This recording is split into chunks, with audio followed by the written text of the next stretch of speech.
Tolong bantu di spotlight ya, karena saya nggak akan karena saya cuma pakai satu layar, jadi nggak sulit untuk memantau.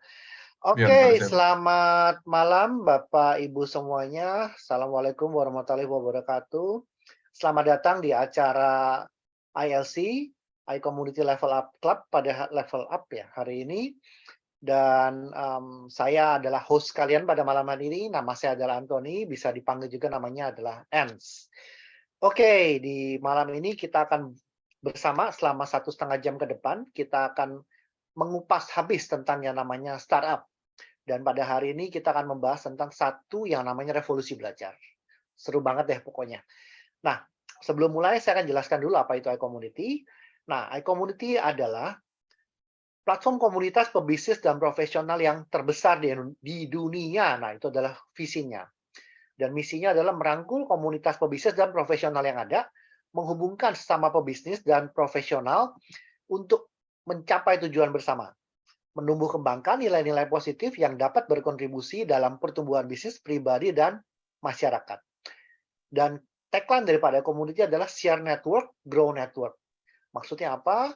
Di sini dengan berbagi relasi yang kita miliki, maka itu akan memperbesar kita punya rezeki.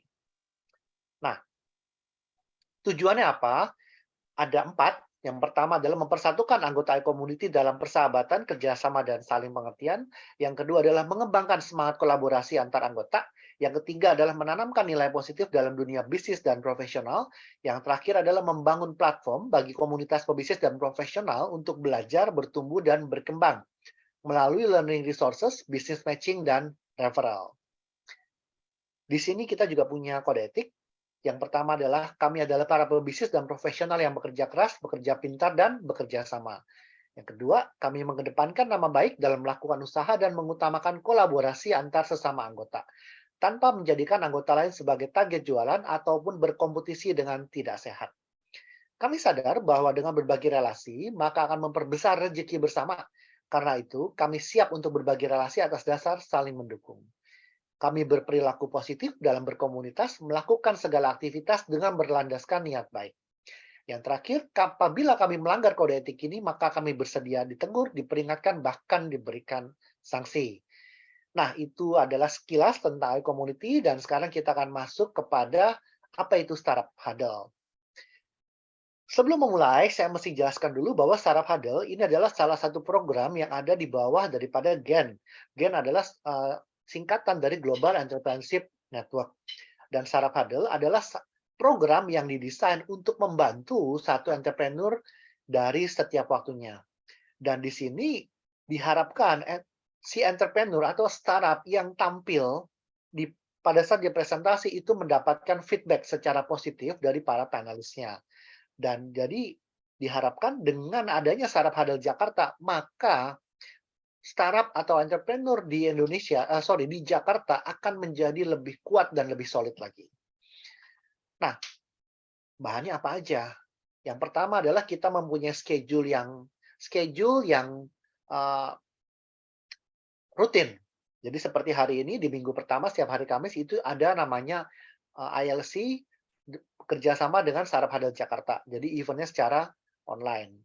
Yang kedua adalah di sini akan ada minimal satu orang founder yang akan presentasi, bisa juga ada beberapa orang. Dan di sini juga hadir dari komunitas, dan komunitas inilah yang nanti akan memberikan feedback juga, akan bertanya kepada si presenternya.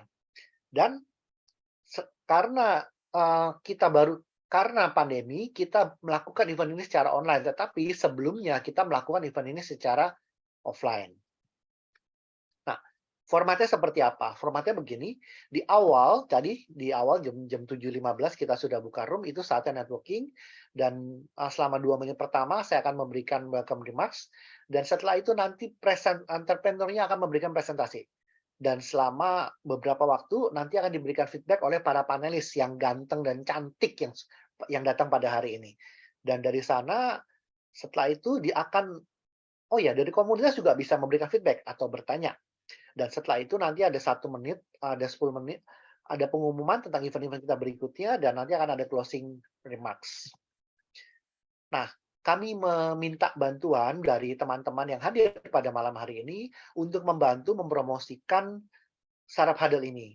Bagaimana caranya? Melalui word of mouth, yaitu dengan mencoba, apalagi zaman sekarang dengan membantu menggunakan WhatsApp. Jadi broadcast-nya tinggal disebar aja, sama di sosial media. Nanti sepanjang event kita akan ada dokumentasi, diharapkan ini bisa diposting di sosial media teman-teman semua. Dan kembali, kami suka apabila banyak orang yang datang pada acara malam ini, tetapi tingkat kesuksesan daripada startup huddle ini bukan dinilai dari jumlah peserta yang hadir, tapi lebih kepada feedback yang didapatkan dari presenter itu sendiri. Jadi lebih baik event yang kecil tetapi berkualitas daripada event yang besar. Tetapi kalau bisa membuat event yang besar dan berkualitas, wah, itu sangat menyenangkan bagi kita semua. Dan bagi teman-teman yang mendapatkan sesuatu yang bermanfaat, tolong share, jangan lupa. Dan kita bisa tag juga di sosial media kita. Ini acara kita pada malam hari ini, ada presenter dari Pak Riki, Revolusi Belajar. Ini menarik sekali. Sebelum beliau diputuskan sebagai presenter pada hari ini, beliau sudah melakukan pertemuan sama kita, dan saya dan Pak Edi dan beberapa tim dari Startup Huddle, kita sudah memberikan feedback bagi beliau, dan sangat menarik dan sangat unik sekali startup kita hari ini. Jadi, biarkanlah nanti dikembalikan kepada peserta untuk langsung bercerita. Nah, ini adalah event-event kita, dan kita sudah membuat beberapa event offline, salah satunya adalah acara di Amerika. Dan nanti juga akan ada acara, bulan kemarin kita baru membuat acara di Amerika lagi dengan title adalah Cultural Partnership. Wah, itu seru banget. Bagaimana membuat culture menggabungkan antara culture dan entrepreneurship. Oke, sebelum mulai saya pengen bertanya dulu, siapa yang baru pertama kali hadir pada malam hari ini? Boleh angkat tangan, raise hand, kasih jempol, tapi jangan angkat kaki. Wah, presenternya baru datang juga hari ini ya. Oke, bagi yang baru pertama kali datang atau baru pertama kali hadir di acara hari ini, selamat datang. Dan semoga acara ini bisa bermanfaat bagi teman-teman yang sudah datang pada hari ini. Nah, sebelum memulai, saya akan jelaskan dulu, kita mempunyai satu orang presenter, yaitu adalah Pak Riki dari Revolusi Belajar. Dan dari sana kita mempunyai mempunyai dua orang community representative yang cantik, dan satu orang yang ganteng. Yaitu adalah ada Ibu Evelyn dari Indogo, ada Ibu Erlina dari Happy Play, dan ada Pak Peter dari Swiss German University. Nah, next saya akan meminta kepada masing-masing presenter untuk memperkenalkan dirinya, background-nya, dan juga memperkenalkan bisnisnya.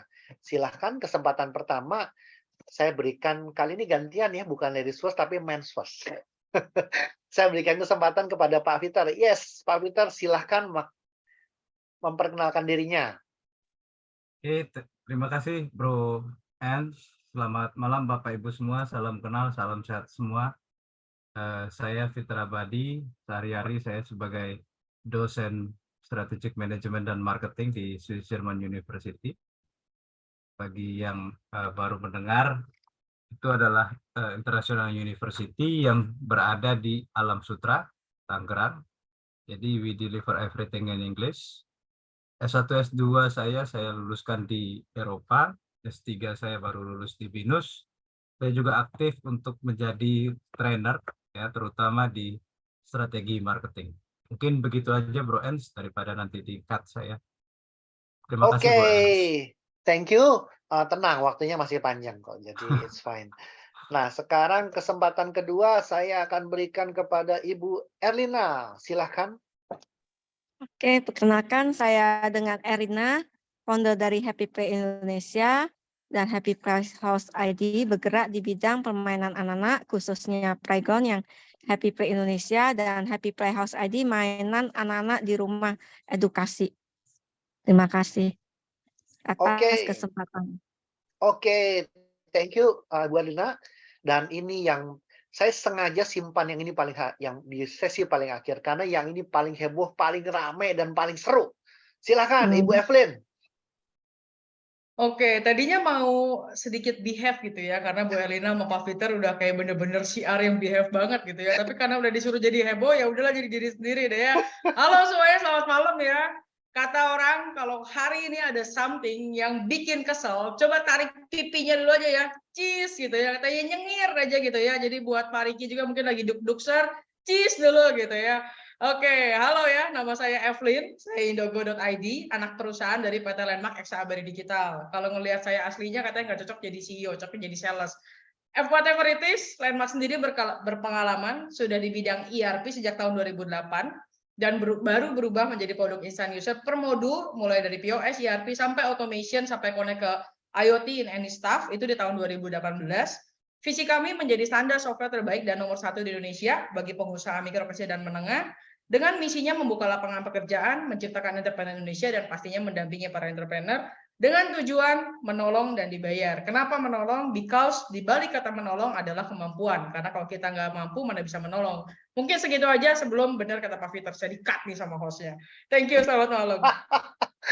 Nggak berani nge-cut dia. Kalau saya nge-cut dia, nanti komputer saya bisa di-cut sama dia. Jadi jangan macam-macam sama dia.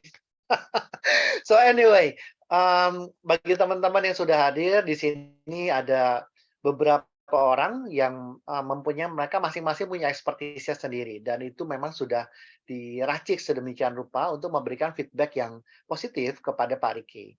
Oke, nah sekarang kita langsung aja ke presenternya, yaitu adalah Pak Riki dari Revolusi Belajar. Silahkan memperkenalkan dirinya dan langsung silahkan presentasi Pak. Waktunya 6 menit ya. Lewat-lewat sedikit, kalau bisa on time, tapi lewatnya jangan kebanyakan. Kalau lewat jangan kebanyakan ya. Kalau kebanyakan ntar kita ke Bogor, nggak di cuma Jakarta. Silakan Pak. Ya baik, terima kasih Pak Antoni. Salam kenal juga buat Ibu Evelyn, Pak Edi yang sebelumnya sudah mengundang saya, Ibu Erlina, dan tadi siapa, saya udah lewat ya dulu Pak, mungkin udah tertutup ya kameranya. Salam kenal semuanya Bapak Ibu, dan sekali lagi saya ucapkan terima kasih undangannya di Startup Huddle ini untuk saya berkesempatan untuk mempresent ide bisnis atau bisnis yang hari ini sedang kami develop. Mudah-mudahan kami bisa dapat sebuah feedback positif dari kesempatan pada hari ini. Dan untuk nggak berlama-lama, saya langsung saja.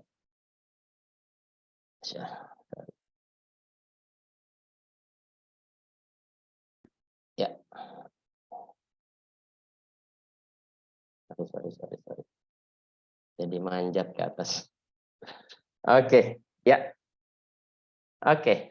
Ya, perkenalkan kami dari Revolusi Belajar Indonesia. Jadi jelas dari nama perusahaan kami atau manajemen kami bergerak di bidang pendidikan, ya, dengan tagline Beyond Learning Experience. Artinya saat ini kami dengan Revolusi Belajar kami membawa sebuah pengalaman belajar baru kepada siswa khususnya, dan kami hari ini targetnya adalah di level siswa SD, siswa tingkat pemula gitu, untuk membuat satu pengalaman belajar baru yang belum pernah mereka dapatkan, dan harapan kami pengalaman belajar yang tidak terlupakan untuk mereka pada kesempatan yang nanti kami akan berikan sebuah satu produk yang nanti bisa mereka gunakan. Nah, sebelumnya kami sedikit cerita tentang problem, dan hal ini mungkin sudah common ya, sudah umum, karena saya yakin di sini sudah pernah melewati masa usia anak-anak semuanya, di mana kita pernah mengalami masa-masa sulit untuk belajar, masa-masa di mana sulitnya juga orang tua kita untuk mendorong kita untuk belajar, khususnya dari motivasi. Dan memang secara survei yang kami dapatkan pun, khususnya di kota-kota besar ya, hanya 19 orang tua saja yang saat ini hanya mampu menemani anaknya belajar untuk setiap hari. Jadi ini memang satu hal yang memang sudah sangat umum terjadi, menjadi permasalahan bantuan atau dukungan pembelajaran khususnya di level usia SD. Nah, dari situ kami mencoba membuat satu produk, ya, produk di mana kami sebut aja, bayangkan jika ada satu produk, satu sistem pembelajaran atau satu metode pembelajaran yang dia bisa seru seperti serunya anak-anak bermain game. Karena kita tahu hari ini apa yang paling disukai anak-anak itu main game. Mungkin dari usia 2 tahun, 3 tahun gitu ya, sampai usia remaja dewasa. Mungkin sampai usia kita masih bermain game gitu. Dan bayangkan jika orang tua bisa mendapatkan anak-anak mereka belajar itu menjadi hobi, menjadi seru, seperti hobinya mereka bermain, seperti hobinya mereka bermain game. Bagaimana apa yang akan didapatkan berbagai macam kemudahan-kemudahan untuk mendorong anak-anak karena mereka sudah mendapatkan satu konsep belajar yang seru yang mungkin belum pernah mereka rasakan selama ini. Dari situ kami coba menggali dan kita tahu sama-sama yang namanya dunia anak-anak adalah dunia bermain itu sudah menjadi hal yang pasti di belahan bumi manapun. Dan hari ini bermain anak-anak sudah pindah dari permainan fisik itu menjadi permainan di dalam gadget. Dan sudah terjadi di semua tempat, apalagi kemarin dengan dampak pandemi yang paling banyak dilakukan sama anak-anak akhirnya memperbanyak mereka akhirnya gadget dan games salah satunya menjadi hobi utama hariannya buat anak-anak. Nah, oleh karena itu kami mencoba sebuah konsep atau ide, kenapa tidak games yang memang menjadi satu hobi, satu hal yang nggak bisa dilepaskan dari dunia anak-anak digabung dengan sebuah konsep e-learning itu sendiri, konsep pelajaran itu sendiri, dan kami sebut itu sebagai academic games. Jadi games atau pelajaran dengan based on games atau game yang sebenarnya di dalamnya adalah pelajaran. Jadi menggabungkan konsep belajar dan konsep bermain game. Nah, akhirnya kami create sebuah manajemen tadi atau perusahaan ya startup yang kami sebut tadi Revolusi Belajar, di mana kami akan fokus kepada academic games di bawah sebuah payung kami sebut Smart Adventure, yang saat ini kami sedang merintis satu apps, mendevelop satu apps Math Adventure. Nah, next setelah Math Adventure akan ada Science Adventures, ada English Adventure, dan Read and Count Adventure. Artinya betul-betul menggabungkan konsep bermain game seperti halnya yang mereka lakukan sehari-hari dengan pelajaran itu sendiri. Nah, untuk Math Adventure, kami dalam tahap akan rilis bulan Juli ini, karena memang sudah dalam tahap beta testing, di mana kami coba tampilkan bagaimana produk yang akan nanti kita sajikan.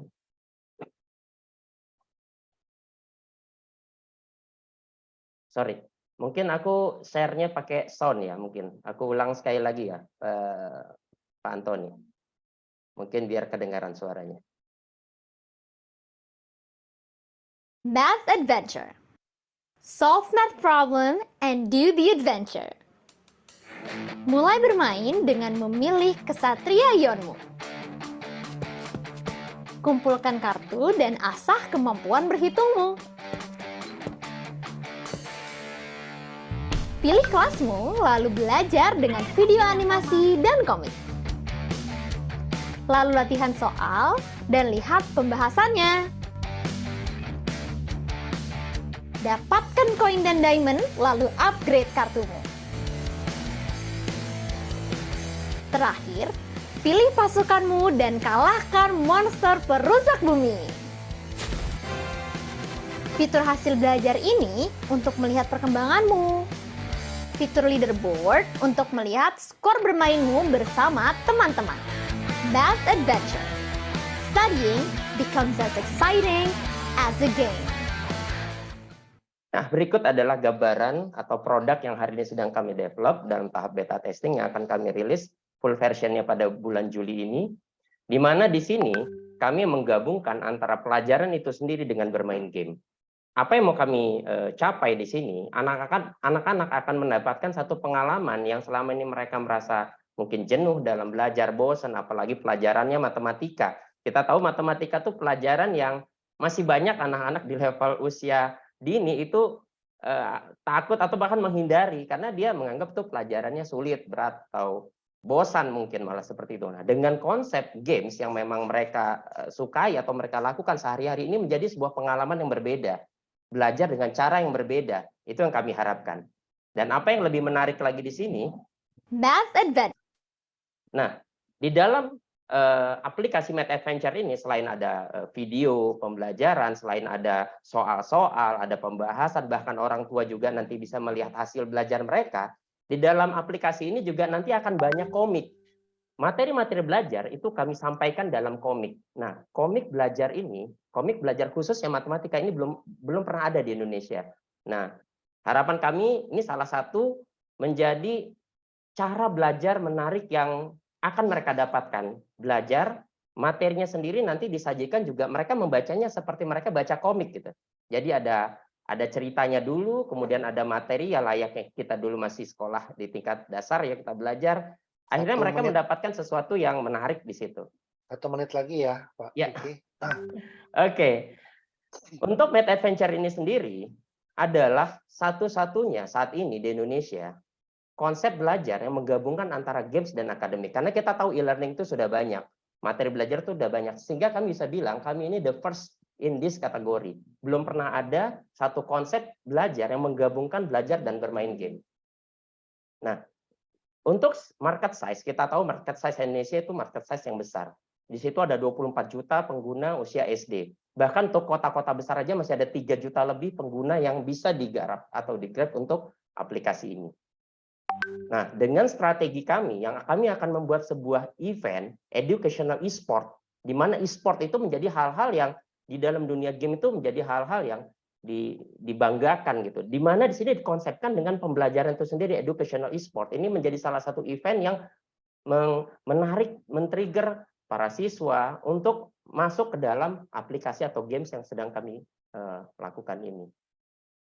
Nah, dengan bisnis revenue di mana di sini akan ada subscription fee di mana 85.000 per bulan, dan di luar itu juga ada in-app purchase atau pembelian-pembelian di dalam game, ada advertising, sponsorship, bahkan merchandising.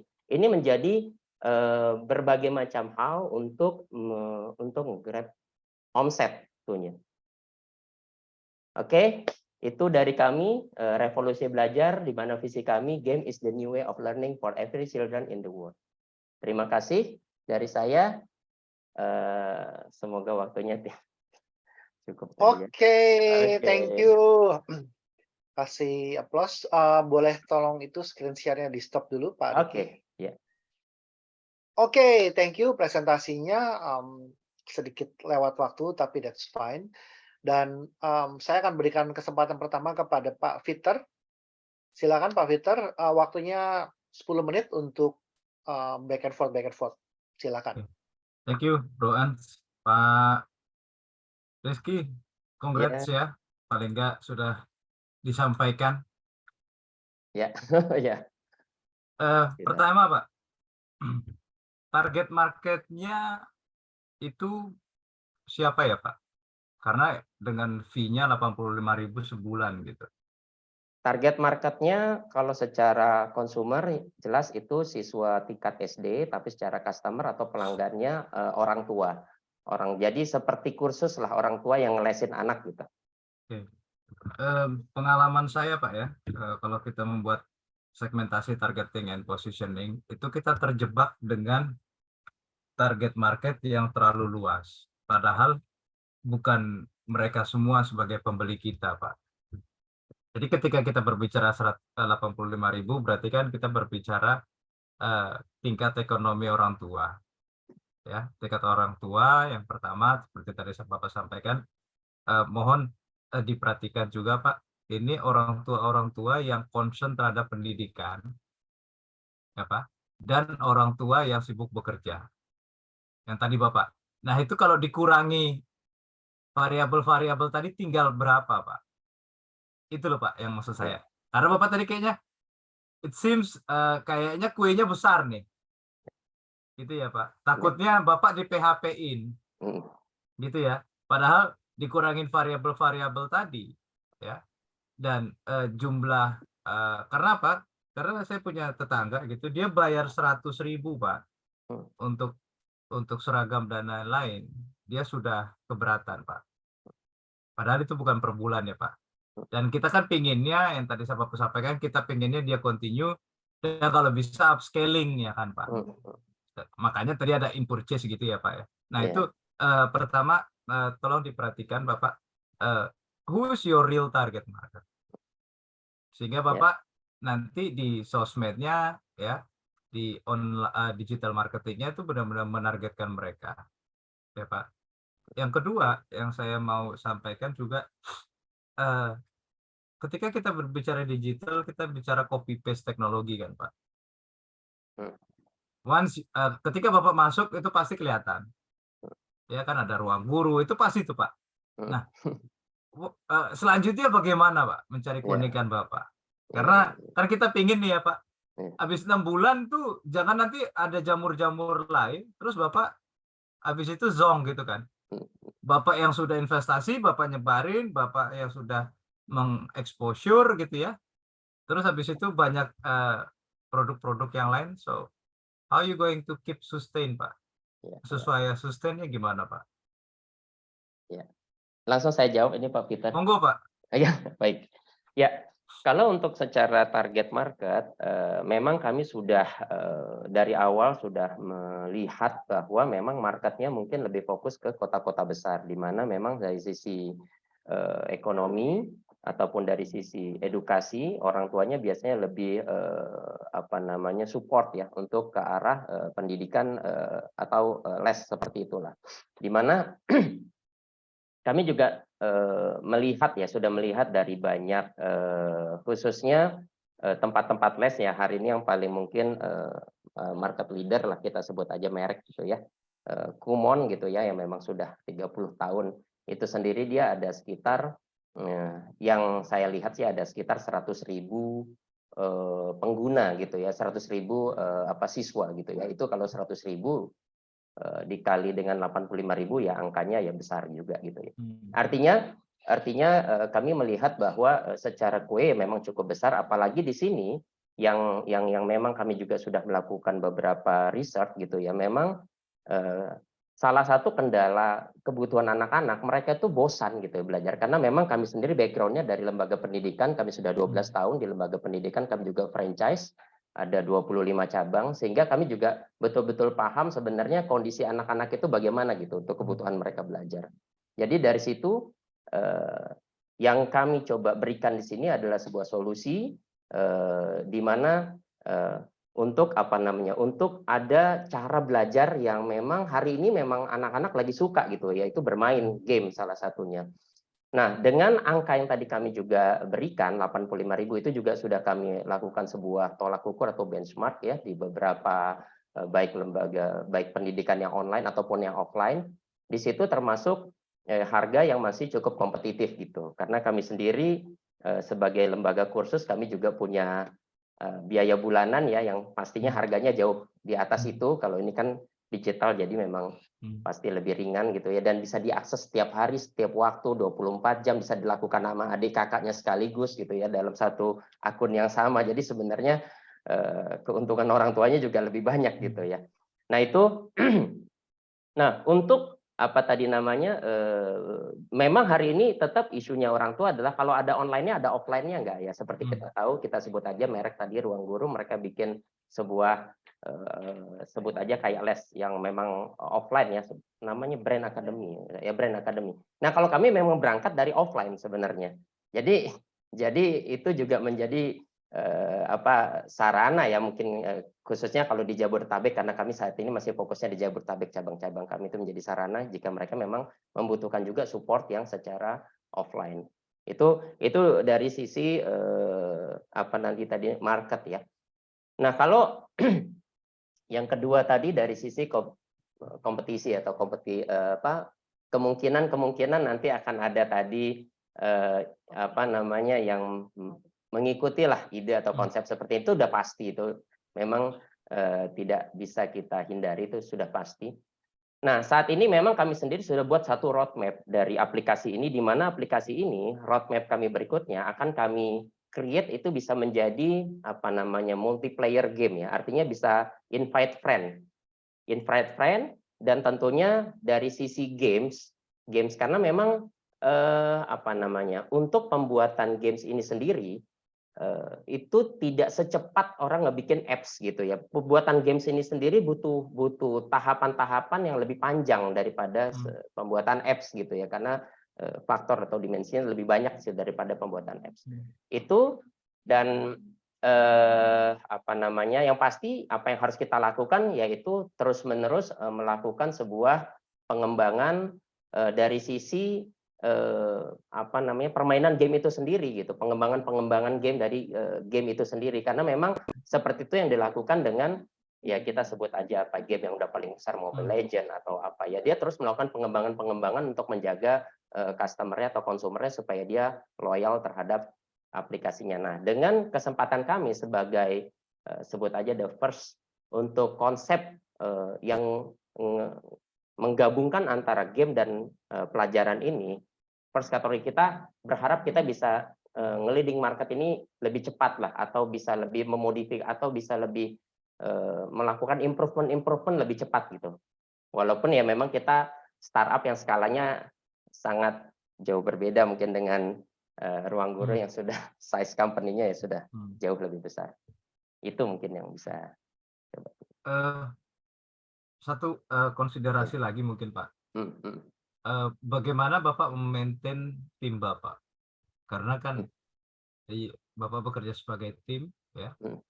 Nah, ketika tim ini dilirik misalnya sama Bro Ends, ya kan? Nah, itu bagaimana Bapak memaintain? Karena biasanya sih startup IT kan bolongnya di situ tuh. Iya, betul. Nah, kebetulan memang dari sisi apa ya, saya sendiri sebagai founder, saya sendiri sebagai project manager atau tim produk dari pembuatan game ini. Walaupun saya tidak bisa langsung mengcoding, ada beberapa tim yang untuk codernya di situ, ada memang game developernya, ada di kami juga ada web based developernya, tapi overall itu semua saya yang nge-lead.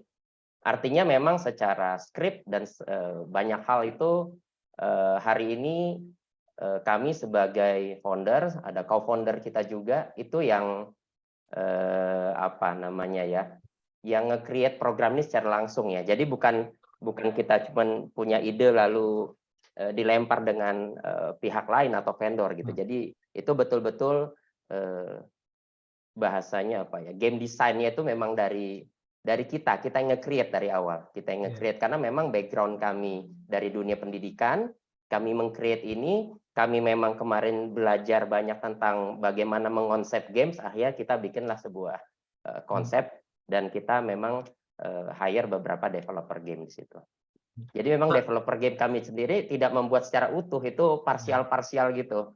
Dia nggak ngebikin dari 1 sampai A sampai Z tuh enggak. Parsial-parsial aja dibikin. Yang saya khawatiran beriring waktu, Pak. Ya, mereka akan belajar gitu. Jadi kalau boleh masukannya ada semacam agreement atau fakta integritas yang ditandatangani, Pak. Karena itu nanti kita bisa chat pribadi, itu benar terjadi gitu, Pak. Jadi di teman saya dia jadi diculik dan itu atas nama dia gitu. Ya, itu juga udah kami lakukan secara apa ya, buat sekuritas. Setiap developer kami ada apa namanya tuh, MOU ya, untuk apa, kerahasiaan itu mereka sudah agreement di situ semua, dan beberapa hal juga sudah kita patenkan seperti karakter, beberapa hal sudah kita patenkan ya untuk menjaga keamanan.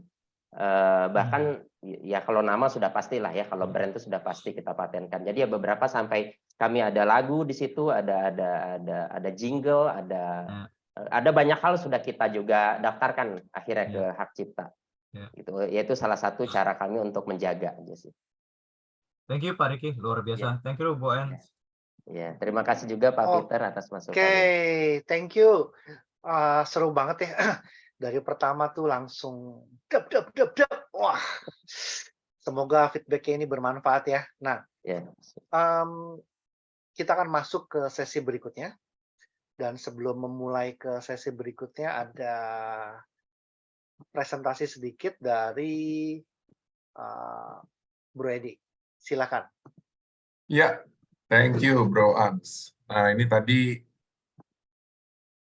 keren banget nih dari revolusi belajar ya. Dari pertama kita ketemu, kemudian didengarkan presentasinya, bisnisnya. Ini satu yang menarik ya. Dan ini satu hal yang sangat bukan beruntung sih, tapi memudahkan, lebih memudahkan untuk membangun satu bisnis baru atau satu unit bisnis baru ya di dalam pengembangan dari bisnis awal sebagai tempat kursus gitu. Tapi ini satu next level ya. Dan nggak banyak orang yang bisa mendapatkan kesempatan seperti itu. Ini pertama untuk Revolusi Belajar, timnya Pak Riki dan whole team ya gitu, itu satu yang menurut saya keren banget dan sudah dipersiapkan, dan saya yakin ngelihat persiapan ini menjadi satu hal yang menurut saya Revolusi Belajar ini bisa menjadi sesuatu gitu ya. Dan semoga Startup Hudl juga bisa lebih membantu lagi ya di dalam mewujudkan impian tersebut, sehingga dari Indonesia banyak keluar para founder-founder yang luar biasa, bisa memberikan solusi-solusi yang tepat kepada mereka yang mempunyai persoalan. Nah, itu kalau dari Revolusi Belajar, sesuatu yang sudah banyak keuntungannya. Tapi kalau bagi teman-teman yang belum punya banyak keuntungan, tapi mau membangun bisnis startup atau bisnis baru ya, gitu ya, yang berbasis teknologi. Nah, di sini Impactner, saya akan share sedikit ini. Impactner ini kan adalah partner dari Startup Hudl ya, jadi kita pas punya serangkaian kegiatan nantinya. Nah, ini saya berikan sedikit tentang Impactner ya. Ini iklan dari Impactner. Impactner belum pernah beriklan di Startup Hudl, nah sekarang sedikit beriklan.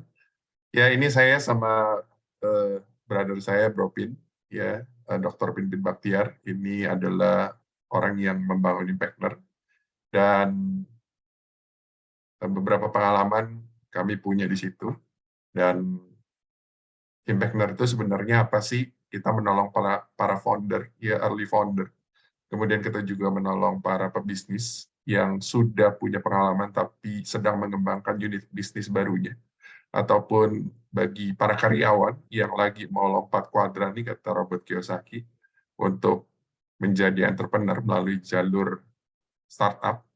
Dan biasanya mereka punya persoalan ya. Nah, persoalan-persoalan itu yang coba kita carikan jalan keluar ya, kita selesaikan. Yaitu pertama, pertumbuhan bisnis yang lambat. Biasanya gara-gara kurang modal. Kemudian nggak punya network dan ekosistem yang mendukung. Nah, di Impactner kita menyediakan itu. Kemudian nggak ada tim yang solid.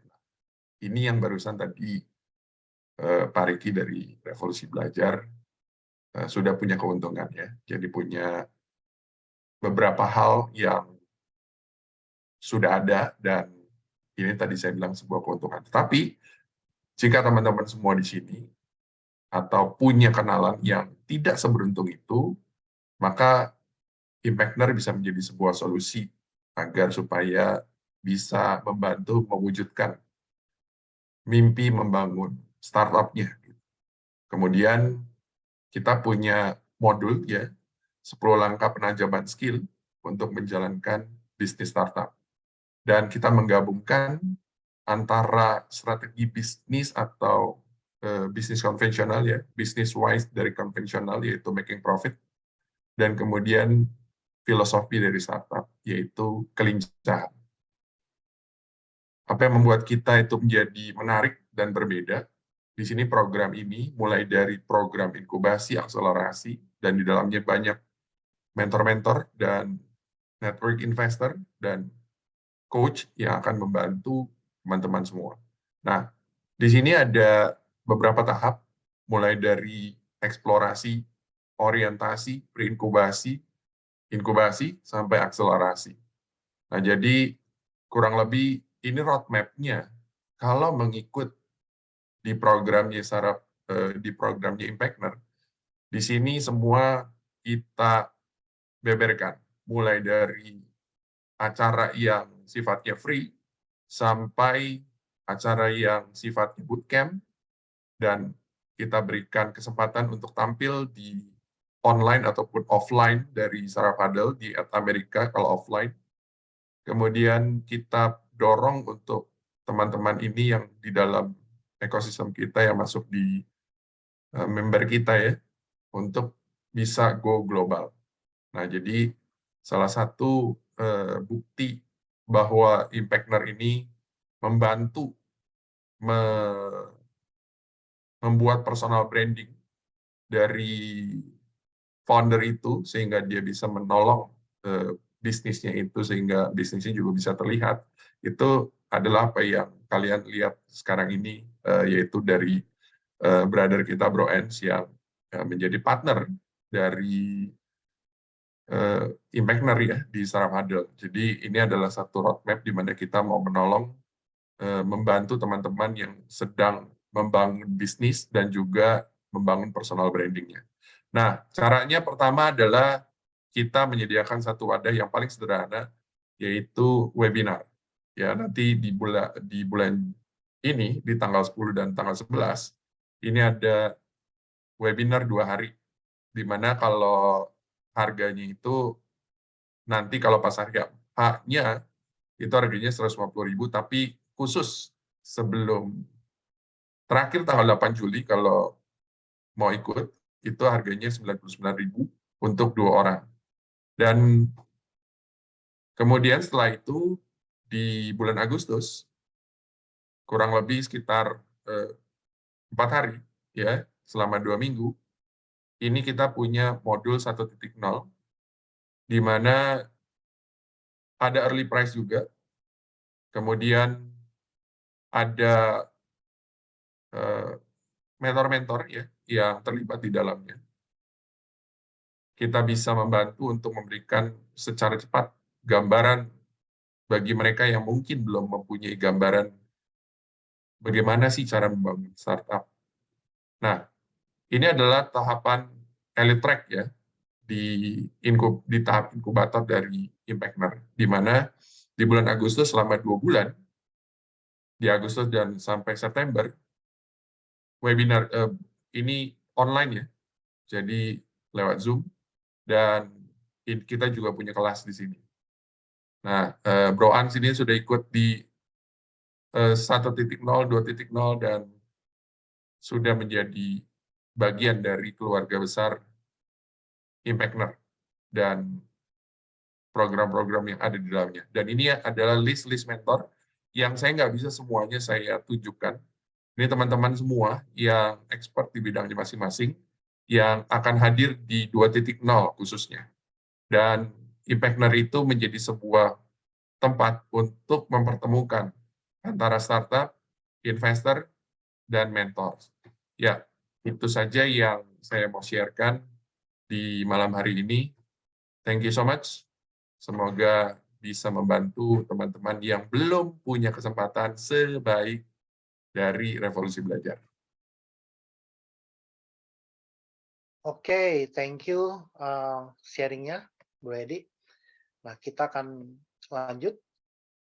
Ini ada, sebelum lanjut, ini ada Pak Arjo, raise hand, mungkin boleh langsung. Pak Arjo, silakan. Ya, jadi untuk tadi yang usahanya coding ya, saya ingin tanya apa prospek bisnisnya dalam merebut pangsa pasar terbesar di dunia, yaitu Amerika Serikat. Apakah ada strateginya? Karena yang saya lihat selama ini cuma orang-orang Cina dan terutama orang-orang India nih yang masuk ke sini. Indonesia sebenarnya nggak kalah canggih kok. Saya perhatikan banyak programmer-programmer kita yang canggih tapi mungkin masih di tingkat lokal gitu. Jadi apakah ada strategi khusus untuk bisa mengangkat mereka ke tingkat internasional? Oke, ini saya jelaskan dulu Pak Riki. Pak Arjo ini beliau tinggal di Amerika. Dan pada saat ini beliau join dari New York. Jadi, thank you. Itu sedikit overview. Silakan. Ya, terima kasih Pak Arjo untuk tanggapannya pada kami. Nah, Saat ini memang untuk apps yang saat ini sedang kita develop, memang khusus masih kita fokus ke pasar Indonesia, karena memang background-nya ini adalah pendidikan dan kami menggunakan kurikulum pendidikan Indonesia gitu ya, karena kita tahu bahwa setiap negara itu punya kurikulum pendidikan yang berbeda-beda. Jadi kurikulum pendidikan yang saat ini sedang kami develop itu kurikulum pendidikan Indonesia. Ya sebut aja, kita sebut merek ya, sebut aja seperti Ruang Guru gitu ya, yang memang dia pakai kurikulum Indonesia. Hanya saja kami di-combine dengan game, jadi anak-anak itu belajar tapi seperti bermain game gitu, jadi mereka akan di situ sebagai trigger motivasi dia. Nah, adapun untuk pengembangan keluar itu sebenarnya bisa disesuaikan atau diadaptasi nanti, karena memang kita tahu setiap negara itu memiliki kurikulum yang berbeda-beda, namun sebenarnya basically tidak terlalu jauh gitu. Itu masih bisa di-adjust gitu, karena konsepnya apps-nya itu sebenarnya bisa digunakan untuk siapa aja, karena kan ini apps bermain sebenarnya, atau ini game sebenarnya. Games dengan ada di situ, ada background-nya, di situ ada pembelajaran, ada materi belajar. Dan memang sebagai informasi, konsep math, khususnya math ya, matematika yang memang di-combine gitu dengan games itu masih sangat jarang di dunia itu masih sangat jarang. Yang kami dapatkan tuh baru ada beberapa, dan memang salah satu atau salah duanya itu ada di US kalau tidak salah, ada Prodigy Math Game. Dia konsepnya persis gitu ya, memang materi belajar matematika di US sana, tapi dibuat, dikemas dalam bentuk game gitu tuh. Tapi ya dengan kurikulum yang ada di Amerika, yang jelas itu berbeda dengan kurikulum Indonesia gitu. Jadi untuk dikembangkan ke arah sana masih besar kemungkinannya, karena konsep belajar sekaligus bermain game itu masih sangat jarang dikembangkan gitu. Masih sangat jarang dikembangkan. Jadi ini tentunya akan menjadi sebuah opportunity tersendiri nanti. Itu mungkin Pak Arjo. Oke, thank you inputnya Pak Arjo. Itu nanti bisa konteks sendiri ya Pak Riki, kali aja Pak Arjo mau bantu. Oke, kita akan masuk ke community representative berikutnya dari Ibu Erlina. Silakan. Tuh, kok hilang? Halo, Pak, selamat malam Pak Rizky ya, Revolusi Belajar. Saya lihat gamenya Bapak jadi teringat waktu anak saya kecil ya, sekarang dia udah kuliah, itu gamenya EduGame. Oh, EduGame. Tahu nggak? Itu juga udah lama banget, game yang udah lama. Itu juga konsepnya mirip Bapak. Dan dia ada yang khusus matematika juga. Bahkan dia ada sampai semua Mandarin sampai Inggris ya. Yang dulu masih pakai CD. Ya, ya Bu Erlina. Saya bantu jawab sedikit Bu Erlina ya, mungkin. Mungkin apa? Sekarang kan EduGame udah nggak eksis ya, nggak gitu eksis lagi karena dia nggak upgrade ya. Betul. Apa menariknya Bapak dibandingkan sama EduGame aja udah nggak eksis loh. Betul. Jadi gini Bu Erlina. Tempat dia promosinya juga lumayan ya di Gramedia, kolaborasi sama Tung De Semwaringin. Soalnya foundernya juga kita kenal juga, memang dia nggak fokus di bisnis itu, dia kan memang di WOS ya. Sehat lah, sehat. Ya.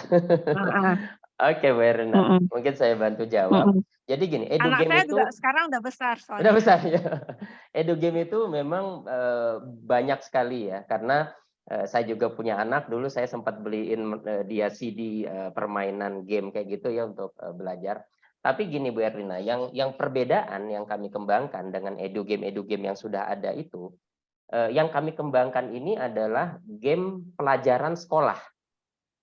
Artinya pelajaran sekolah itu, jika anaknya misalnya sebut aja kelas 4 SD gitu ya, maka dia nanti kan akan ada pelajaran sekolah yang dia terima di sekolahnya ya, sesuai dengan buku yang dia terima di sekolah. Nah itu biasanya kan mereka butuh pendampingan belajar ya, misalnya dia cari les gitu ya, les di mana untuk mensupport pelajarannya, PR. Nah game kami ini basicnya adalah pelajaran sekolah. Nah sedangkan EduGame yang memang sudah banyak itu dia bukan pelajaran sekolah, itu pelajaran umum. Seperti saya berhitung, ya itu umum. Misalnya dia sains, ya itu umum gitu. Misalnya tata surya umum, tidak secara spesifik. Oh ini kelas 5 semester 2 topik ini gitu ya. Atau secara spesifik ini kelas 4 semester 1 bab sekian gitu tuh. Nah, itu tidak secara spesifik seperti itu. Jadi edu game yang memang ada itu edu game pelajaran umum, biasanya berhitung, perkalian, pembagian ataupun pelajaran-pelajaran alam. Pelajaran-pelajaran tentang ilmu alam lah gitu ya, antariksa dan sebagainya. Nah, jadi jika ini mungkin lebih jelasnya, yang kami kembangkan ini mirip seperti halnya ruang guru gitu ya. Jadi kalau kita berlangganan di sana, kita anaknya kelas 5, maka dia klik kelas 5, maka dia masuk ke semester 1 atau semester 2, maka dia cari topiknya sesuai dengan topik yang sedang dipelajari di sekolah. Nah, dia belajar. Nah, bedanya kalau di kami ini ada gamenya. Dikonsepkan dengan game, artinya di situ dia belajar ada tujuannya untuk memenangkan permainannya. Dia akan dapat situ armor, dia akan di situ dapat diamond, koin gitu ya, untuk dia bisa menjalankan adventure-nya itu, petualangannya itu. Nah, itu perbedaannya. Jadi kami nyebutnya academic games, bukan edu games. Academic games artinya games dengan background itu pelajaran sekolah sesuai dengan kurikulum pemerintah, kurikulum nasional tadi. Makanya tadi, apakah kami bisa dibawa ke mungkin Amerika terlalu jauh, Malaysia aja belum tentu bisa, karena kurikulum Malaysia berbeda sama kurikulum Indonesia. Apa bisa dibawa ke Filipina? Belum tentu bisa, karena kurikulumnya berbeda. Kalau pelajaran umum kayak tambah, kurang, kali, bagi, itu mungkin di mana saja bisa, nggak ada masalah. Di Cina di mana bisa. Kalau ini belum tentu bisa, karena konsepnya academic game, pelajaran sekolah yang dibikin gamifikasi. Nah, targetnya untuk apa? Orang tua yang merasa butuh karena anaknya tertinggal pelajaran sekolah atau butuh bantuan pelajaran sekolah. Tapi di satu sisi anaknya sendiri kurang bersemangat lah untuk belajar. Belajar itu kan agak susah ya, biasanya menjadi problem rumah. Ibunya marah ke anak karena anaknya main game terus gitu kan. Anaknya disuruh belajar, anaknya malas, marah ibunya, belajar terus. Nah, sebenarnya apa yang dibutuhkan? Kombinasi belajar sambil bermain. Jadi kebutuhan anaknya terpenuhi, bermain, kebutuhan orang tuanya juga terpenuhi, belajar. Jadi PR-nya terselesaikan gitu, atau nilai-nilainya bisa meningkat gitu. Kira-kira seperti itu tadi mungkin Bu Erlina. Terima kasih atas penjelasannya. Berarti Ya. udah ada ada perbedaannya lah unique selling proposition-nya ya. Iya, betul. Karena kan selama ini saya menemukan banyak edu game yang memang pendidikan.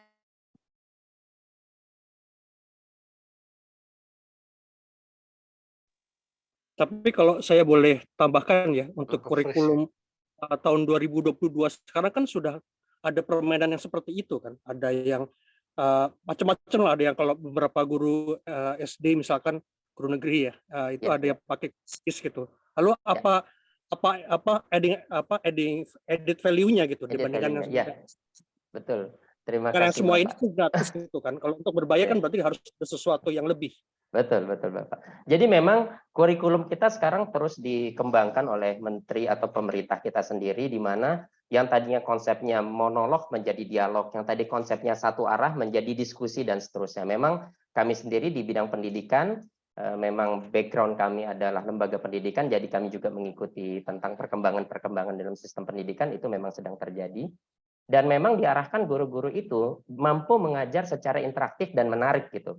Tapi yang terjadi di lapangan atau di dalam pelaksanaan sekolah itu sendiri, cukup banyak guru yang kesulitan mencari pembelajaran yang cukup interaktif untuk muridnya. Artinya bermain itu cukup sulit gitu. Misalnya sebut aja kita, mungkin kalau masih ingat zaman dulu, pelajaran menghitung luas bujur sangkar gitu, atau persegi panjang. Ini cara bermainnya gimana ya? Besok ada lagi pelajaran tentang menghitung volume, gimana cara bermainnya. Jadi tidak semua guru juga cukup adaptif atau cukup mampu untuk mengemas semua pelajaran dalam bentuk permainan.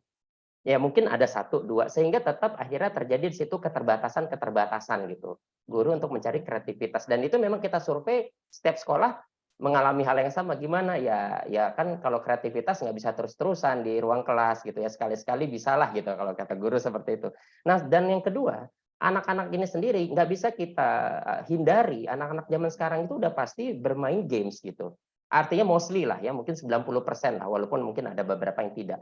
Karena dari usia 2 tahun, 3 tahun mereka tuh udah pegang gadget gitu. Di gadget itu kalau nggak sosial media ya games gitu yang mereka lakukan. Nah, itu juga menjadi kekhawatiran banyak orang tua anaknya bermain games terus, karena memang games yang memang di-combine sama pelajaran tuh tidak ada, atau ada pelajaran tapi nggak ada gamenya, bosan gitu. Karena anak-anak itu apa ya? Zaman sekarang anak-anak itu cepat bosan gitu. Belajar bosan gitu. Karena mereka mungkin teknologi, perkembangan dan segala macam membuat mereka sudah banyak full entertain yang hadir di diri mereka, even itu di sosmed, jadi mereka tuh butuh entertain gitu. Nah, yang butuh dihadirkan entertain atau game yang di dalamnya ada pelajaran, sehingga pada saat dia melakukan entertain itu atau game itu, secara nggak langsung dia terus belajar gitu. Artinya kebutuhan dia bermain terpenuhi, kebutuhan belajarnya juga tercapai sebenarnya.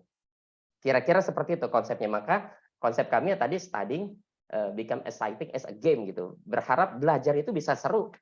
Seperti serunya mereka game sampai lupa waktu kadang-kadang ya gitu, walaupun tetap harus dibatasi. Kira-kira seperti itu. Kalau main game lupa waktu, tapi kayaknya jarang kita dengar, oh dia belajar sampai lupa waktu. Itu tidak ada. Jadi kalau belajar itu 5 menit sudah lama. Itu karena kami punya banyak siswa. Belajar 10 menit udah lama, udah capek, tangannya udah pegel gitu. Tapi kalau game 2 jam baru sebentar. Katanya, ini baru sebentar, baru 2 jam. Padahal udah 2 jam. Yaitu mungkin dulu kita anak-anak juga lupa waktu. Mungkin kita pernah mengalami hal teman dulu kita mainnya di luar gitu. Ada yang main layangan lah, main bola apa, lupa waktu sampai ditarik ke rumah. Tapi itulah dunia anak-anak yang nggak bisa dilawan gitu. Sehingga bagaimana cara mengkombinasikannya? Butuh sebuah ide gitu untuk mengkombinasikan antara kebutuhan bermain sama kebutuhan belajar. Oke, Bu Erlina mungkin ada pertanyaan terakhir. Tadi terputus. Begini ya. Kalau saya bilang udah cukup bagus, cuman kadang gini ya, ketika kasih game yang tidak jelas itu anak-anak seneng. Ketika kadang game yang belajar malah kurang menarik bagi dia. Betul Bu Erlina. Karena saya udah mencoba, kadang game yang matematika itu kurang menarik bagi anak saya. Betul Bu Erlina. Kami juga sudah game kayak Roblox atau Mobile Legend, mungkin Roblox, malah Valorant. bisa berjam-jam. Betul. Iya, Anak sekarang itu tuh umur 5 tahun aja udah main Valorant. Betul Bu Erlina. Kenapa seperti jadi itu? anak saya ketika kasih game berhitung aja belum tentu Malas. menarik bagi dia Betul. Yang kita pikir itu game ya, dia mungkin akan belum jangan persepsi begitu juga loh. Itu sih. Betul. Jadi gini Bu Erlina, mungkin sedikit saya bantu menjelaskan. Game itu ada 2, ada mini game, ada apa ya, disebut aja serius game gitu ya. Game mini itu kalau kita zaman dulu mungkin Bu Erlina tahu Tetris ya. Tetris masih ingat ya. Itu mini game. Dengan perkembangan teknologi, dengan banjirnya game di Play Store, anak-anak zaman sekarang itu udah nggak tertarik dengan mini game yang ngegerak-gerakin doang, itu udah nggak tertarik. Anak saya itu umur 5 tahun udah nggak tertarik, karena dia lebih tertarik Mobile Legend yang interaktif, bergerak, berpetualang, tembak menembak dan seterusnya. Roblox. Dan bahkan bisa ada temen gengnya di dalam game biasanya gitu. Betul. Maka yang kami kalau create cuma ini, 1 orang kayaknya ya kurang sih itu sih feedbacknya. Karena anak saya main Roblox, temen-temennya sama main Roblox juga kan. Baru main, Kalau suruh main matematika dia sendiri nggak mau. Betul. Makanya kami create, yang kami create ini bukan sambil main game ngobrol dia sama temannya. Betul. Yang kami create ini bukan mini game tapi serius game. Jadi adventuring yang memang panjang gitu. Konsepnya tuh panjang, ada pilih karakter, dia harus nge-build karakternya dan seterusnya lah, melawan musuh dan seterusnya. Dan di sini kenapa kita akan kembangkan sampai multiplayer game? Karena salah satu yang menjadi daya tarik mereka adalah bisa bermain bersama teman. Nah, sehingga nanti dia ngerasa gini, kok temannya sudah level 5 gamenya gitu kan, karena yang ngerjain soalnya udah banyak. Aku kenapa baru level 1? Nah, jadi secara psikologis mereka juga butuh butuh di dalam game itu lebih hebat gitu. Nah, hebat itu harus dia capai juga dengan belajar. Itu salah satunya. Dan yang kedua, apa yang menjadi kebanggaan buat anak-anak sekarang, mereka tuh game tuh kalau bisa ditandingkan, ada e-sport gitu ya. Karena anak zaman sekarang kalau ditanya tuh hobi apa, cita-citanya apa? Kalau zaman dulu pengen jadi presiden, pengen jadi dokter ya. Anak sekarang pengen jadi Betul, anak zaman sekarang pengen jadi YouTuber, pengen jadi gamers gitu ya. Udah beda zaman ini. Gamers ya. Jadi YouTuber karena dia tahu YouTuber juga bisa kaya gitu kan. Nah, jadi makanya kita kembangkan ini akan ada eventnya, akan ada e-sportnya. Nah, kita bikin kategori baru namanya e-sport, educational e-sport, edu e-sport. Nah, itu memang belum ada. Karena yang kami kembangkan di sini, game ini nanti bisa ditandingkan. Gitu. Jadi, itu yang menjadi daya tarik buat anak-anak atau buat siswa untuk seru di dalam permainan ini, dan dia juga akan tertantang. Kalau temannya sudah level 10, saya masih level 3, saya juga harus level 10, nanti armor saya kurang banyak gitu. Mencapai armor itu dia harus nyelesain topik-topik soal-soal dulu, baca komik dulu, nyelesain materi pelajaran. Nah, itu ke arah sana psikologisnya, karena memang kami sudah melakukan ini selama 12 tahun di dalam pendidikan offline, jadi akhirnya banyak hal itu yang kami masukkan ke dalam aplikasi ini. Unsur-unsur psikologi untuk mendorong atau men-trigger anak lah. Gitu. Oke. Kira-kira seperti itu. Oke, thank you. Ini Oke, makin kesini terima makin kasih. panas ya. Iya. Thank you ya, Baik, Bu baik. Erlina atas feedback-nya. Saya tahu masih pengen nanya lagi, tapi mohon maaf saya harus stop dulu ya. Nah, ini masih ada yang terakhir, yaitu adalah Bu Evelyn. Nah, ini juga nggak kalah seru nih pastinya. Silakan, langsung aja. Ini nggak janjian ya bajunya sama saya. Disclaimer. Salah benar, Bu Evelyn. Halo malam Pak Riki, keren banget ya presentasinya dari tadi. Kayaknya udah aman juga gitu ya, akhirnya plong gitu ya. Mau selamat dulu, congrats dulu gitu ya. Makanya sengaja dikasih Terima hijau biar ingat-ingat nature and alam.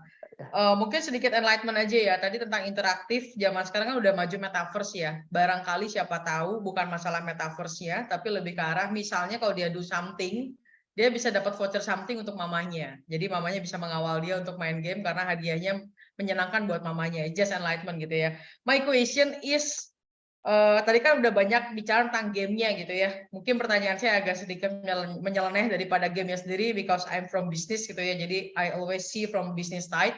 Apa yang kira-kira membuat Pak Riki dalam sebuah keadaan itu berhenti? Dan plan-nya itu apa? Kan pasti ada resiko ya. Bisnis itu pasti ada resiko.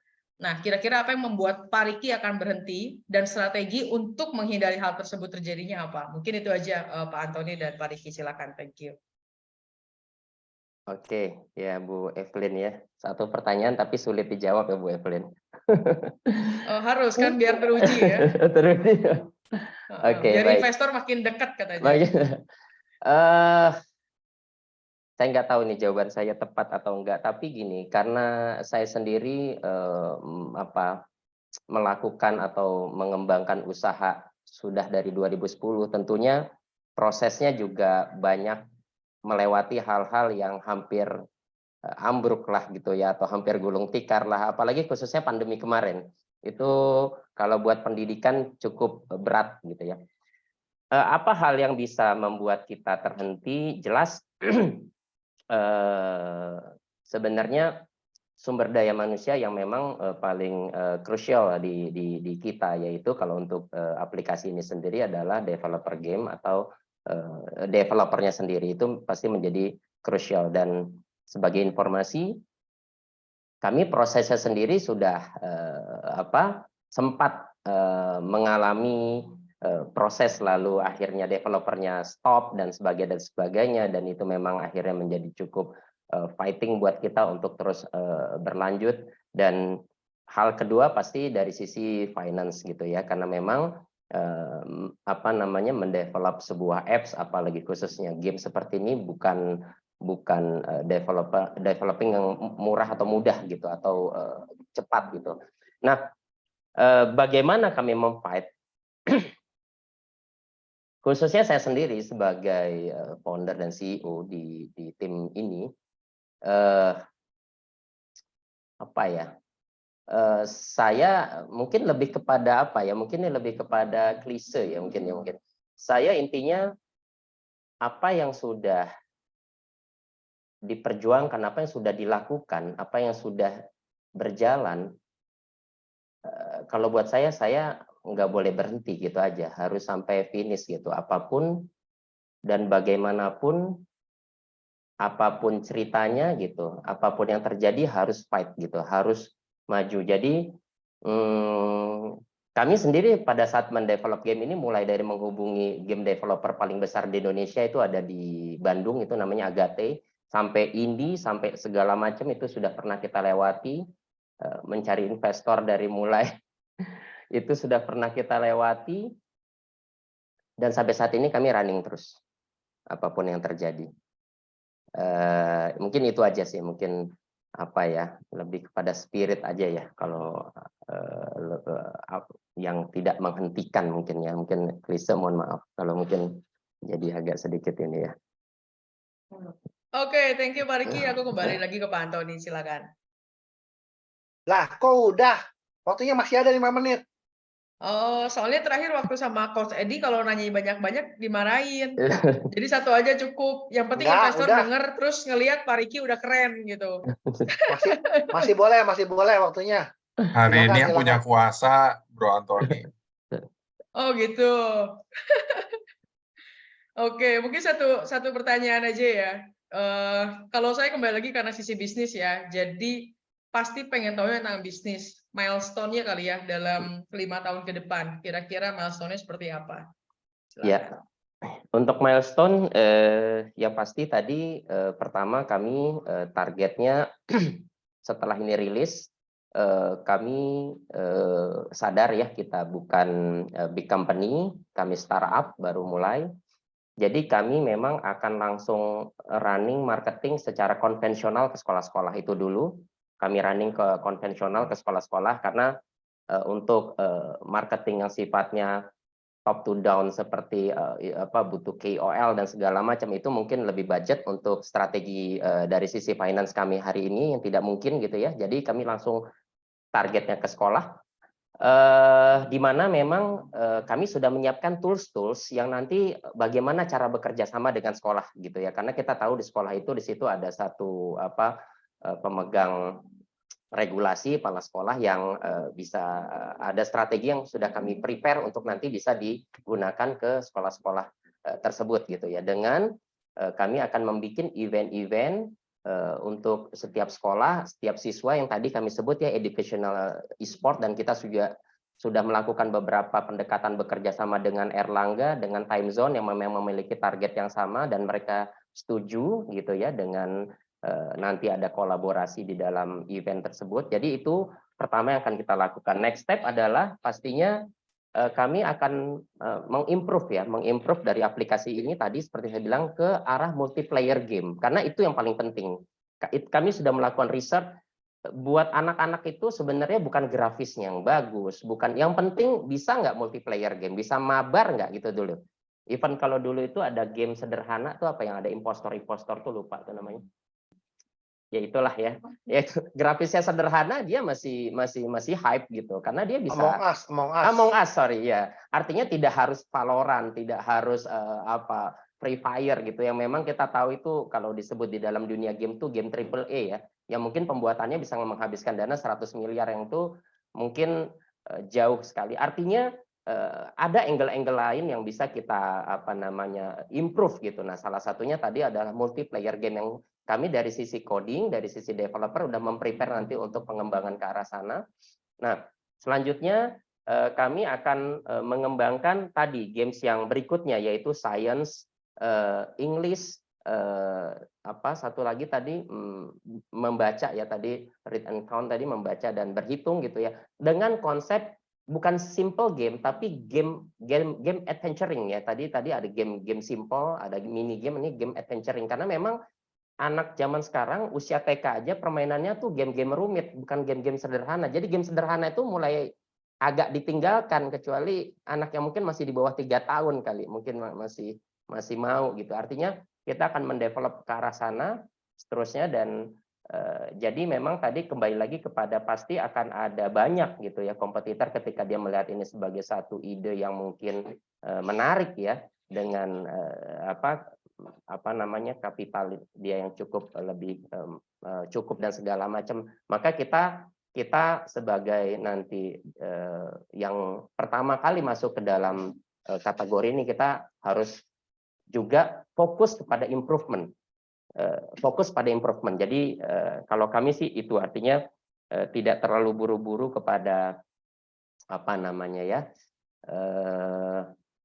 profit gitu ya. Profit pasti, maksudnya apa yang kami dapat itu kami fokuskan lagi pada improve dulu gitu, sampai kita bisa cukup merasa settle di dalam market Kira-kira mungkin seperti itu Mbak Evelyn untuk next step-nya gitulah istilahnya. Siap, jadi yang para sekolah dan investor ya, Pak Riki sudah menceritakan, tinggal langsung nanti one to one aja sama Pak Riki ya. Thank you, Bro Ya, ya. Anthony. Oke, thank you ya, Sis Evelyn. Nah, sekarang ini ada 2 orang yang raise hand. Yang pertama adalah Pak Echio dan Pak Roy. Mungkin Pak Echio bisa duluan, silakan. Halo Pak, Ya, saya selamat Andika, malam Pak temannya Ejo. Pak An. Ya, Pak Oh, Ejo. Enggak, alah. itu nama bimbel saya. Oh, ya. Pak Ejo ya. Ya, jadi nama bimbel saya ada 2 brand, Iklo sama Evaklo. Kita sekarang 7 Oke, cabang. Iklo. Saya Oke. guru les Pak, saya ngajar udah 21 tahun, dari tahun Masya Allah. 2002. Ya, salam Saya kenal Pak spesialis Ejo. di sekolah unggulan di Jakarta. Pertanyaan saya 1 Pak, gimana, 2 deh.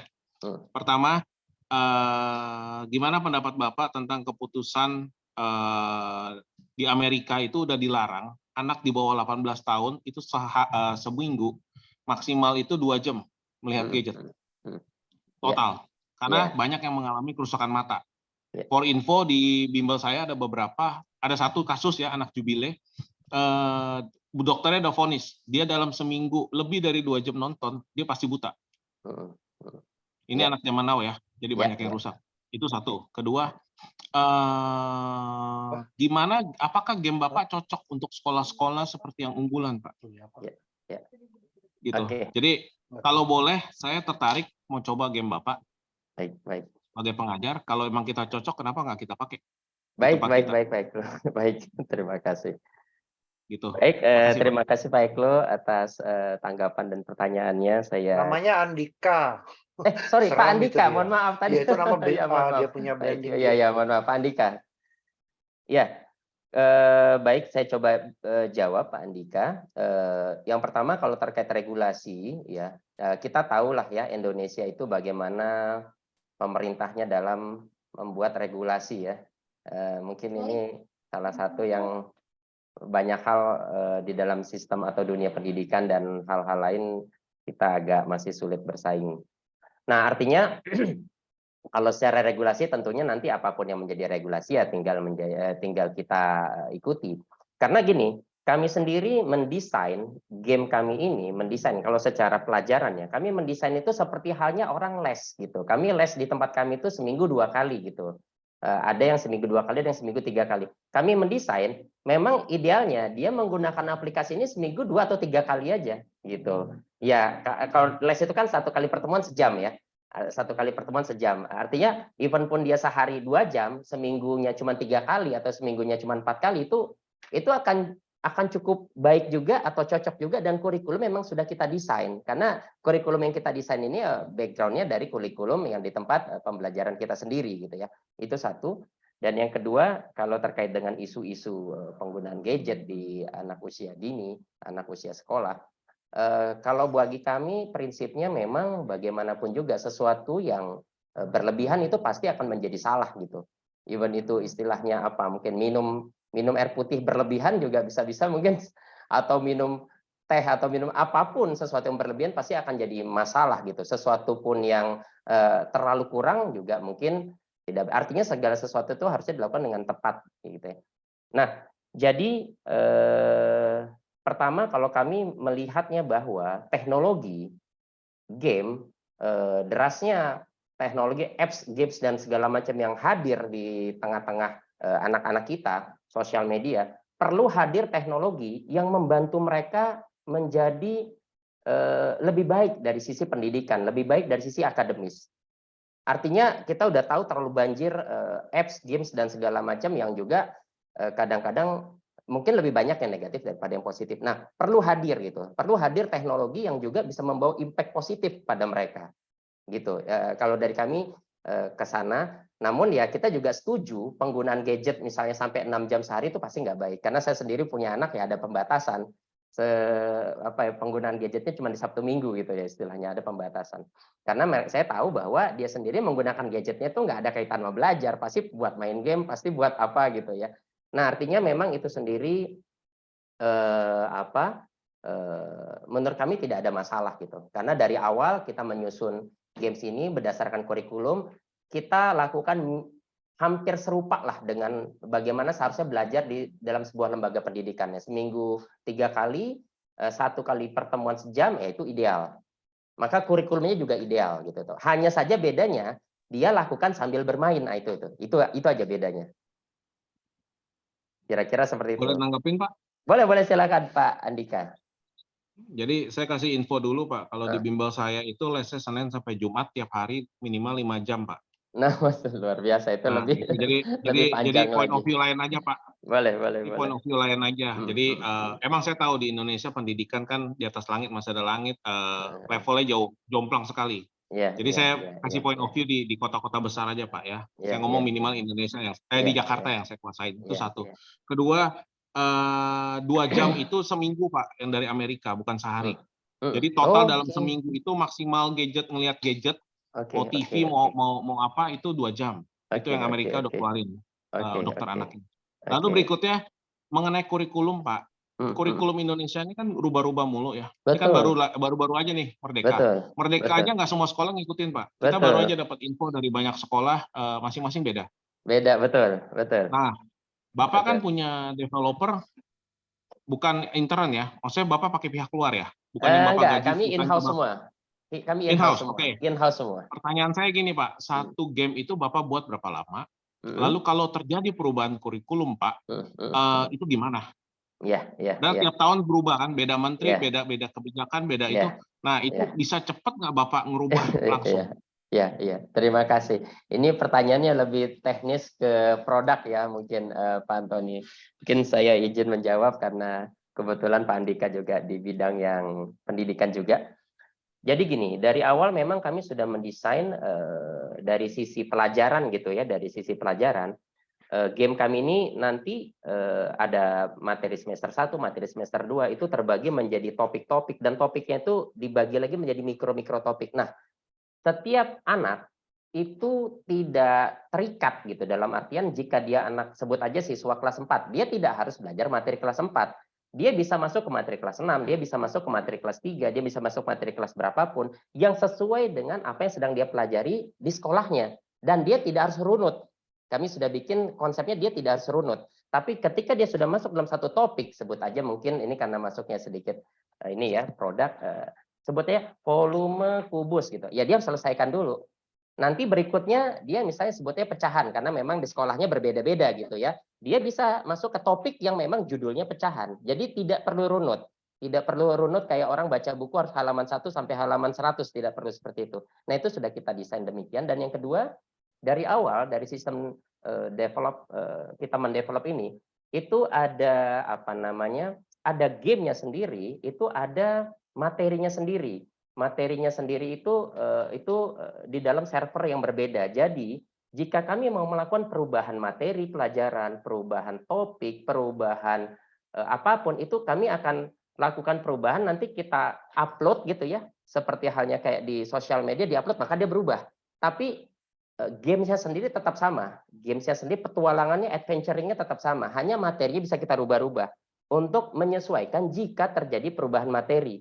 Nah, hari ini memang belum kami rubah karena mungkin betul kata Pak Andika tadi, di Indonesia ini sendiri masih sebagian ada yang pakai kurikulum Merdeka, ada yang kurikulum Kurtilas, dan kurikulum Kurtilas juga beda-beda setiap sekolah, kami juga paham itu.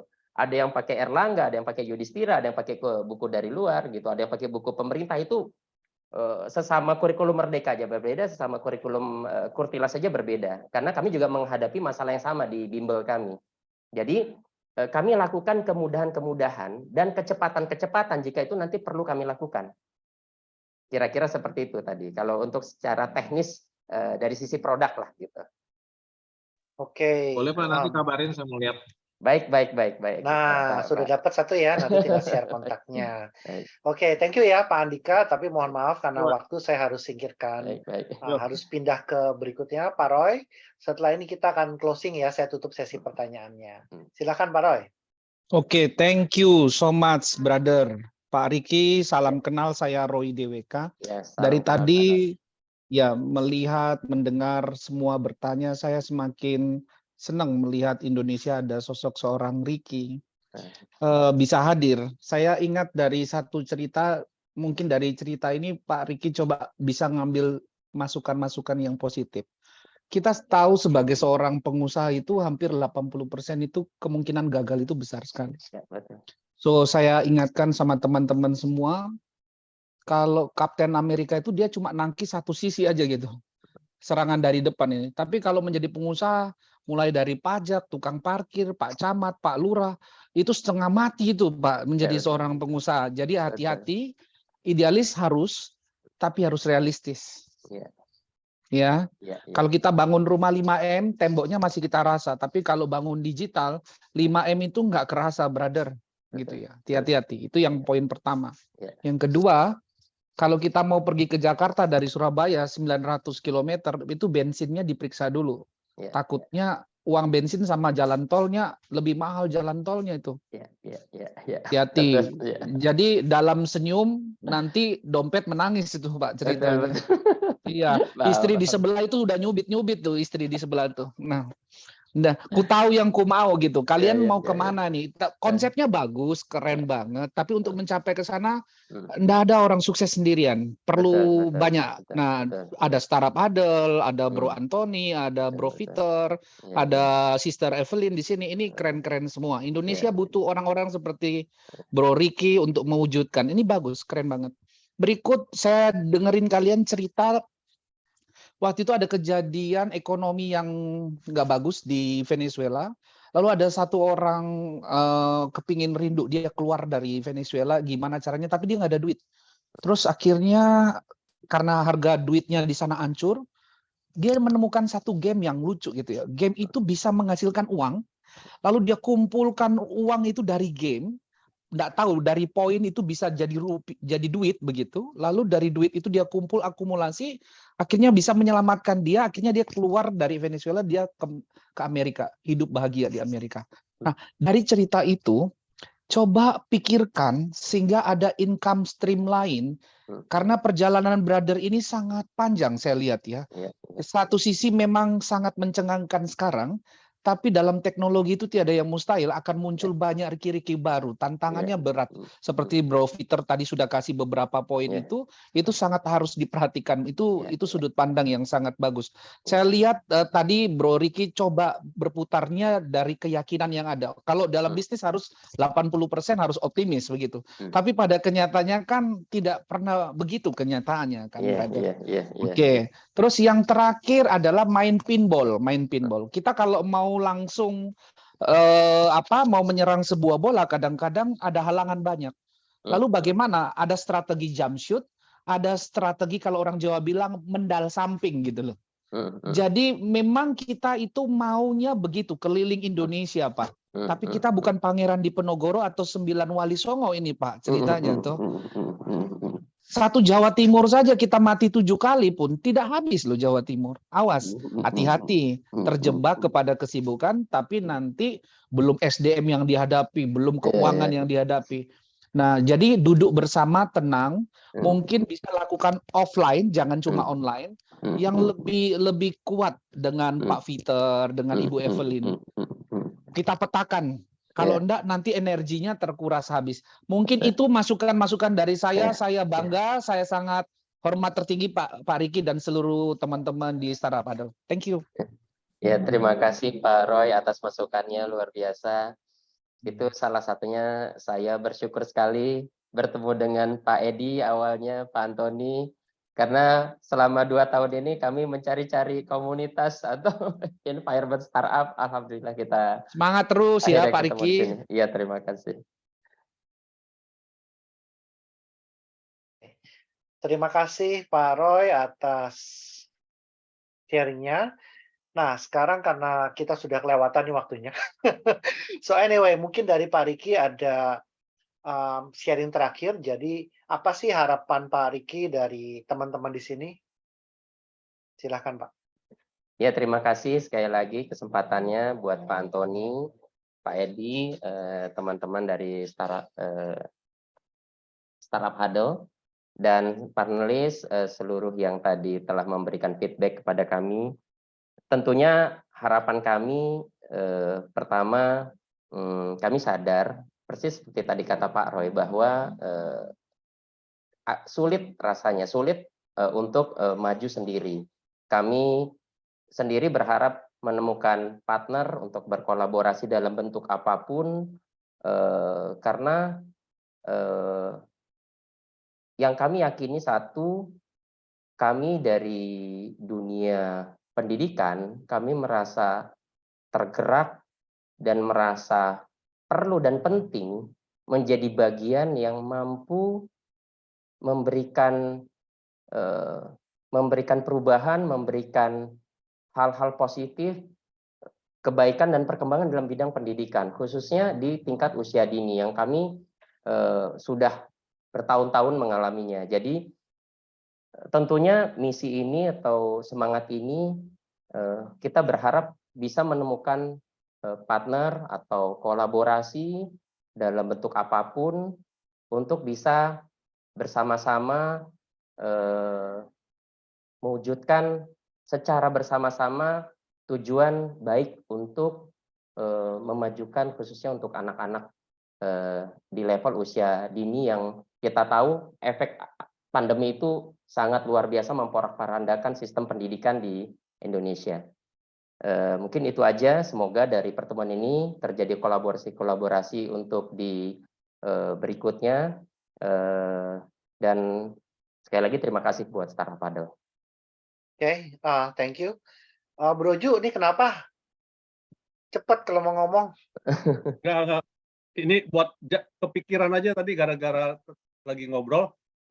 Mungkin ini cuma masukan doang, nggak tahu ini udah dilakukan atau belum.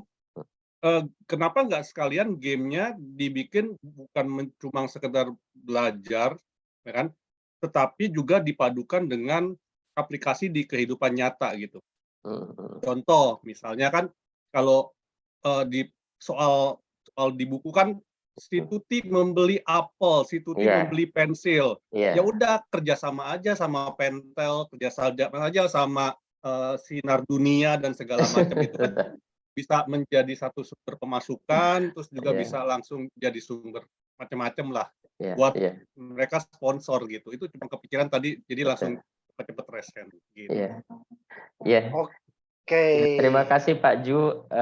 Mudah-mudahan nanti kami sedang mengupayakan ke arah sana. Ada beberapa yang coba perusahaan yang kami sedang lakukan approach ya. Salah satu tadi Erlangga. Sempat sebelumnya ke perusahaan provider malah ke Telkomsel. Cuman ya kami masih dalam tahapan-tahapan berupaya lah seperti itu untuk bisa ada satu kolaborasi.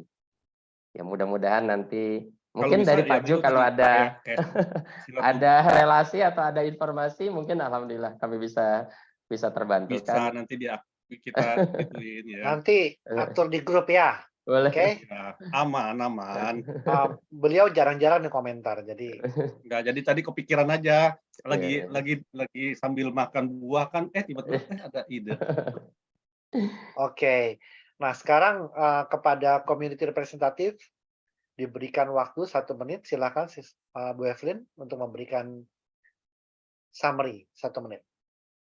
Oke, thank you Pak Riki. Jadi kalau tadi Pak Juanda udah kasih idenya, kalau nanti Pak Riki butuh ke Delhi, saya nggak usah diomongin, Bapak tinggal bilang aja, nanti saya langsung bawa ke depan pintunya Delhi gitu ya.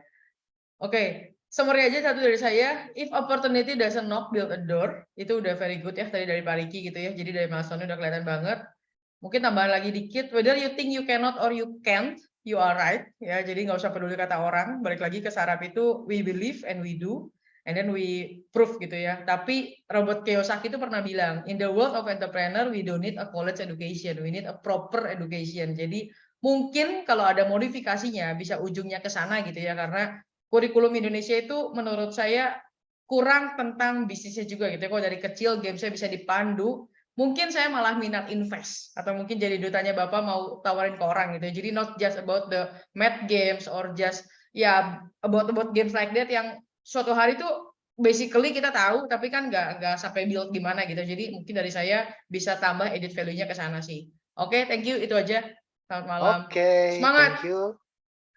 Kepada Bu Evelyn, Bu Elina, silahkan 1 menit kata summary. Oke, terima kasih, udah cukup bagus ya. Saya lihat gamenya, Pak Rizky udah develop cukup banyak dan cukup banyak kelebihannya dibandingkan edukasi yang lain. Sukses buat Bapak. Semoga ke depan kita juga Happy Play Indonesia bergerak bidang anak-anak mungkin bisa saling kolaborasi juga sih.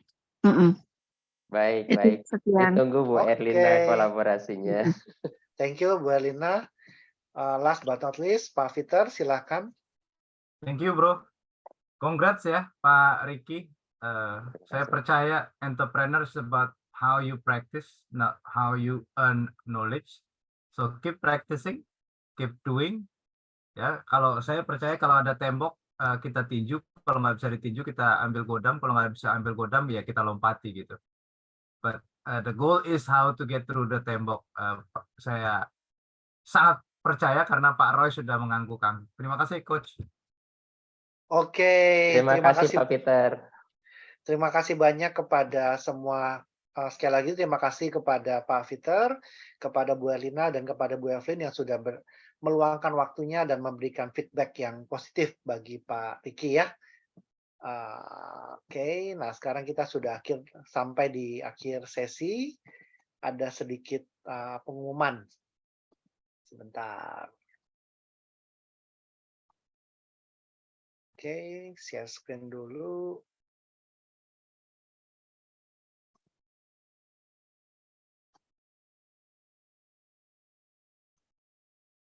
Oke, ada beberapa pengumuman. Yang pertama, di iCommunity ini kita mempunyai beberapa kegiatan. Salah satunya seperti yang Bapak Ibu datang hari ini, itu adalah ILC. Dan di luar itu kita juga ada IBM, iCommunity Business Meeting, di mana besok akan dibuat di daerah Jakarta Barat. Lebih tepatnya tidak jauh dari Puri. Dekat dengan Puri Bugar kalau tahu daerah sana. Nah, bagi yang mau join, nanti welcome, feel free untuk join, bisa kontak nanti ke Pak Juanda di sini. Atau nanti bisa tanya juga di grup. Terus yang kedua, kami dari Startup Huddle, kami juga membuka kesempatan bagi para startup yang ingin presentasi atau ingin maju di tempat seperti ini, kami juga berikan tempat. Dan bagi teman-teman yang pengen bergabung bersama Startup Huddle, kita sama-sama membangun entrepreneurship dan membangun komunitas startup di Indonesia. Itu kita juga ada WhatsApp group, jadi silahkan bisa bergabung, nanti bisa kontak ke saya di sini. Nah, mungkin saya masukkan dulu ya nomor handphone saya. Saya di sini. Oke, itu nomor handphone saya sudah ada. Oke, akhir kata sekian dari saya. Dan kami mengucapkan terima kasih sekali lagi atas Pak Ricky yang sudah hadir dan sudah mempresentasikan bisnisnya. Semoga apa yang di-sharingkan dan apa yang didapatkan bisa menjadi satu bekal untuk nanti maju ke depan. Dan kami dari Startup Huddle Jakarta mendoakan semoga Pak Ricky bisa sukses dengan startupnya dan bisa berkembang dan bisa berkontribusi terhadap kemajuan anak-anak di Indonesia. Sekali lagi juga terima kasih kepada Pak Andika yang tadi sudah memberikan feedback dan juga kepada Pak Roy yang juga sudah memberikan masukan juga. Nih Pak Roy ini menguasai tentang koperasi, jadi itu bisa dikolaborasikan juga. Kalau Pak Andika ini dia ngedidik anak-anak pinter lah pokoknya. Nah, saya kenal beliau dari komunitas yang lain dan aduh nih beliau otaknya mungkin 10 kali ya. Kalau saya mungkin cuma 1, beliau otaknya 10 lah. Dan kembali kepada Pak Edi yang tadi juga sudah memberikan sharingnya sedikit, dan juga kepada Pak Juanda yang sudah memberikan, thank you juga. Dan saya atas Antoni dari Startup Huddle Jakarta, timnya saya mengucapkan terima kasih dan juga mohon maaf apabila ada kekurangan, dan mohon maaf juga karena waktunya kita sudah kelewatan 18 menit.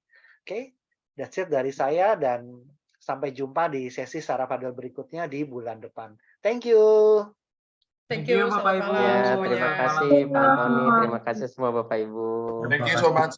Ya, terima kasih. Pak Peter, Pak Ricky, Pak Bu Enol ya. Erlina, Bu Thank Evelyn, you thank you so semua. much. Thank you. Sampai ketemu di lain kesempatan.